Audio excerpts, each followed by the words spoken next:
बातमीमुख्यात अभिनेत्री केतकी चितळेनं मराठीबाबत वादग्रस्त वक्तव्य केलंय। सोशल मीडियावरती व्हिडिओ शेअर करत तिनं मराठी भाषेबाबत मुक्ताफळं उधळली। मराठीत न बोलल्यामुळे भाषेला काही भोक पडणार आहेत का, असा वादग्रस्त विधान किंवा सवाल केतकी चितळेनं केलाय। याशिवाय मराठीच्या अभिजात भाषेच्या दर्जाबाबत देखील तिनं भाष्य केलं।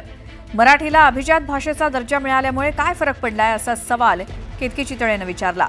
समोरची व्यक्ती मराठीत बोलेल किंवा बोलणार नाही, समोरची व्यक्ती मराठी भाषेत बोलली नाही तर मराठी भाषेचं नुकसान होणार आहे का, असा थेट सवाल केतकी चितळेचा आहे। तर मराठी बोलण्याचा दबाव टाकून तुम्ही तुमची स्वतःची असुरक्षितता दाखवत आहात, कोणाच्याही आयुष्यात काहीही फरक पडत नाही, असं केतकीनं म्हटलं।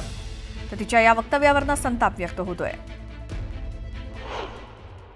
हमें दर्जा चाहिए, ये आप अपनी इनसिक्योरिटी दिखा रहे हैं।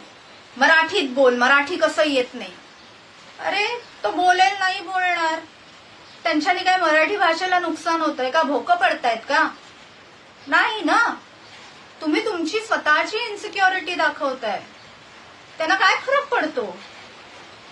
कोणाच्या आयुष्यात काही फरक पडत नाही।